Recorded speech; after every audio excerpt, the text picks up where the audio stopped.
नमस्कार। आम्ही सर्व गुरुबंधू भगिनी भगवान श्री दत्तात्रय सत्संग मंडळ मुंबई या रामकृष्ण सरस्वती क्षीरसागर स्वामी महाराज यांनी स्थापन केलेल्या संस्थेचे सर्व सभासद आहोत।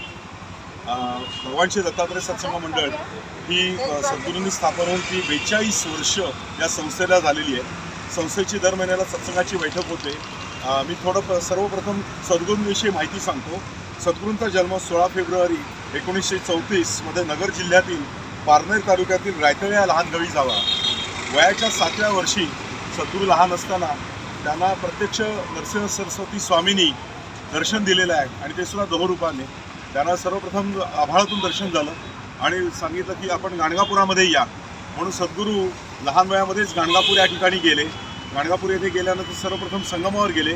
संगमावर नरसिंह सरस्वती स्वामी नव्हते, परंतु त्यानंतर ते पापविनाशी तीर्थावर आले। त्या ठिकाणी नरसिंह सरस्वती स्वामींनी प्रत्यक्ष देहरूपाने त्यांना दर्शन दिलं। नरसिंह सरस्वती स्वामी यांनी जे गाणगापुरातून जे निघाले ते 750 वर्षास गुप्त होऊन अवस्थेमध्ये आहे। ते गुप्त आहेत, त्या ठिकाणीच ते अखंड त्रिभुवनात फिरत आहे। तर महाराजांचे गुरु आहेत ते नरसिंह सरस्वती स्वामी।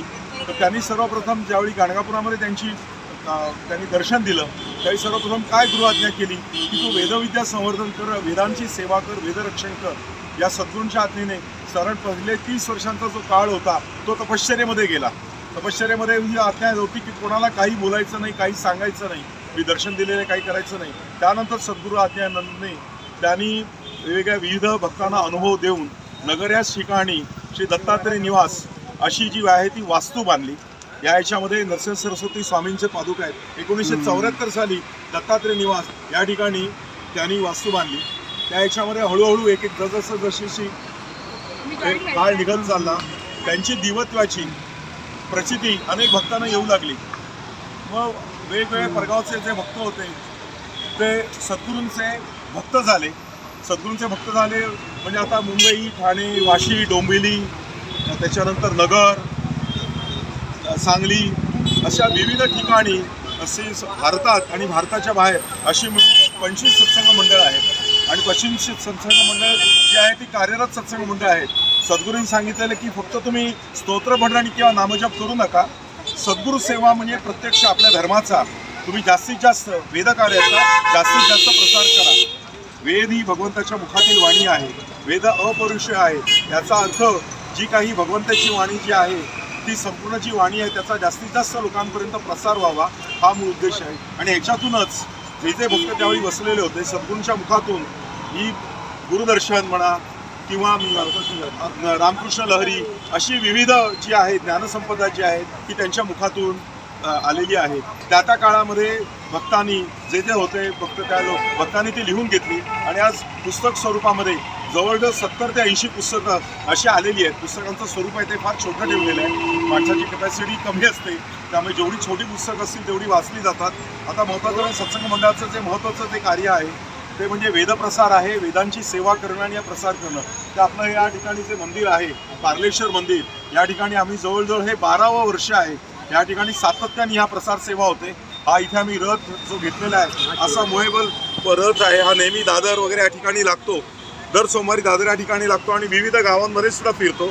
त्याची रचनाच आम्ही अशी केलेली आहे की असे खण वगैरे केलेले आहेत, त्याच्यामध्ये तुम्ही पुस्तक ठेवू शकता, प्रसार करू शकता, 4-5 माणसं परगावी सुद्धा जाऊ शकता अशी व्यवस्था केलेली आहे। त्याचं महत्त्वाचं जे आहे की मनुष्य जो आहे तो कुठल्या ना कुठल्या त्याला संकट असतात, अडचणी असतात आणि अडचणी असताना त्याचा मार्ग सापडत नाही। परमपूज्य महाराज हे नगरनिवासी आहे, त्या ठिकाणी त्यांचं स्थान आहे। वेदांची जवळ 100 विद्यार्थी गुरुकुल पद्धतीने त्या ठिकाणी शिकत आहेत। परंतु माणसाला जीवनामध्ये गुरु हा फार आवश्यक आहे। जसं आपण शाळेमध्ये लहान असताना लहानाचे मोठे होतो तेव्हा गुरु आपल्याला शिक्षा देतात, आपण शिकतो, मोठे होतो। त्याचप्रमाणे अध्यात्म हे सुद्धा एक जीवन आहे आणि अध्यात्म जीवनामध्ये आध्यात्मिक गुरु असणं फार महत्त्वाचं आहे। मनुष्य जीवन हे कसं आहे समुद्राच्या लाटांसारखं आहे, भरती ओटी कायम येत असते। नेहमीच आनंदाचे सुखाचे दिवस राहतात असं नाही, सुखाचे दिवस असतात, येतात, प्रत्येकाच्या जीवनामध्ये येतात। अशा वेळी आधार कोण देतं तर आपले सद्गुरू आपल्याला देतात। या वाङ्मयामध्ये जे सद्गुरूंनी सांगितलेलं आहे की नरसिंह सरस्वती स्वामींची वाणी आहे। सद्गुरू हे सांगतात की माझी वाणी नसून आमच्याही गुरूंची वाणी आहे। तर याच्यामध्ये कुलदैवत आहे, कुलाचार आहे घराण्याचे दोष असतील तर काय करावे, आत्मविश्वास कसा वाढवावा, आपल्या धर्माची सेवा कशी करावी, वेदसेवा कशी करावी, नवस उपवास काही पण दिले असतील ते कसे फेडावे, श्राद्धविधी का करावा. आजकाल श्राद्धविधी म्हटल्यानंतर चेष्टा मस्करी केली जाते, परंतु श्राद्धविधीचे काय फायदे आहेत, त्याचं महत्त्व काय, अशी विविध जी ग्रंथसंपदा आहे त्याच्यातून भक्तांना मार्गदर्शन होत असतं, अनुभव येत असतो आणि ह्याचा प्रसार खूप मोठ्या प्रमाणात होतो. एवढी जी 25 सत्संग मंडळ आहेत ते सर्वजण प्रत्येक आपापल्या गावामध्ये जेव्हा जेव्हा उत्सव असतो प्रसाद सेवा दारोदार जातात, प्रसाद सेवा करतात. असं आमचं हे पवित्र कार्य जे आहे सद्गुरूंचं ग्रंथसंपदेचं आम्ही सर्व भक्त सातत्याने करत आहोत. इतर वेळी दादर स्टेशनला दर सोमवारी 4 ते 8 या वेळामध्ये गाडी लागते. आज जवळजवळ 20-22 वर्षे जी आहे गाडी आमची लागत आहे सातत्याने. आपल्या कोणाला काही पुस्तक काही ग्रंथसंपदा हवी असेल तर जरूर या, कारण बाहेर कुठेही पुस्तक विक्री आम्ही कुठल्याही डेपोमध्ये किंवा काही लॅब ह्याच्यामध्ये काही करत नाही, बुक स्टॉलही करत नाही. फक्त ही जी प्रसार सेवा जी आहे ते फक्त इथे आहे. आणि याच्यावर मी आपल्याला हे पण सांगतो, आपल्या सर्वप्रथम आपण पुस्तक घ्या, नगर जा. जसा गाणगापूर आणि वाडी या ठिकाणी पादुका उमटलेल्या आहेत तसा चिंतामणी पादुका ज्या आहेत या नगर या ठिकाणी आपोआप उमटलेल्या आहेत. त्या ठिकाणी सद्गुरू नरसिंह सरस्वती स्वामींचं वास्तव्य आहे. त्या ठिकाणी त्रिकाल पूजा होते, आद्यशंकराचार्य जयंती आहे, दत्तात्रय जयंती आहे, गुरुपौर्णिमा आहे. असे उत्सव देखील सातत्याने साजरे केले जातात. आणि दत्त महाराजांचे जे मूळ कार्य आहे अन्नदानाचं ते देखील त्या ठिकाणी केलं जातं. त्या ठिकाणी गोशाळा आहे. गोशाळा ही आपली जी आहे आपली जी धर्माचं मुख्य अंग आहे. गायींची सेवा करणं हे आपण प्रूव्ह करतोय. त्या ठिकाणी फार मोठ्या ह्याचं आहे गोशाळा आहे, गायींची सेवा केली जाते. जवळ 100 गायी आहेत. तर सर्वांनी आयुष्यामध्ये जीवनामध्ये गुरु करावेत. गुरूंचा आधार हा केवळ आपल्यापुरता मर्यादित नसून अनेक पुढच्या येणाऱ्या पिढ्यांसाठी असतो. म्हणून आपली जसे आपण बँकेमध्ये पैसे ठेवतो तेव्हा आपले चेक क्लिअर होतात, त्याप्रमाणे पुण्याची जर बँक असेल तर कितीही जरी संकट आली तरी त्यातून आपण बाहेर पडू शकतो. म्हणून माझी सर्व साधकांना भक्तांना विनंती आहे की प्रत्येकाने जरी तुमच्याकडे भरपूर ऐश्वर असेल, उत्तम आरोग्य असेल तरीसुद्धा गुरुसेवा करावी. संकट हे कधी येईल हे सांगता येत नाही. म्हणून आयुष्यात परंपरेतले गुरु करा.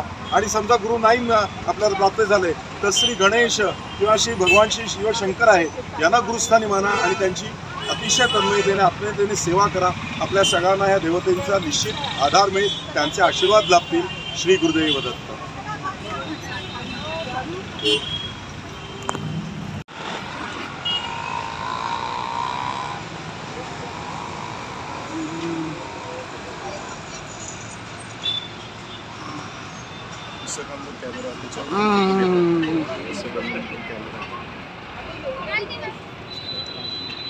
ही सगळी अशी पुस्तकं आहेत.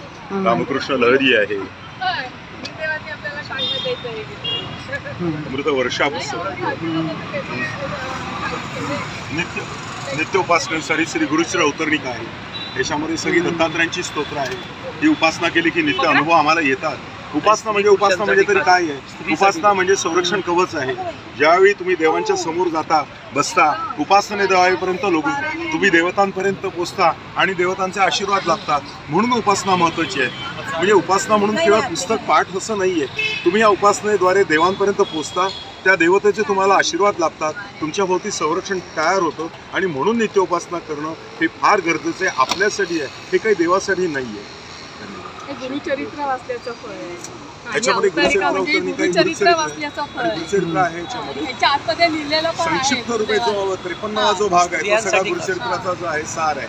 ते वाचलं तरी संपूर्ण जाती धर्म पंथ न पाहता सर्वांनी सेवा म्हणून ही अवतरणिका अवश्य वाचा. हा संक्षिप्त जो भाग आहे हा स्त्रिया देखील वाचू शकतात. नाहीतर गुरुचरित्र जे हा जो आहे सिद्ध ग्रंथ आहे हा वाचण्याचा अधिकार पुरुषांना आहे, पण स्त्रिया वाचू शकत नाही. मूळ जो ग्रंथ आहे पण त्याच्यावेळी सारांश रूपाने जो आहे हे तुम्ही उपासना साधना करू शकता.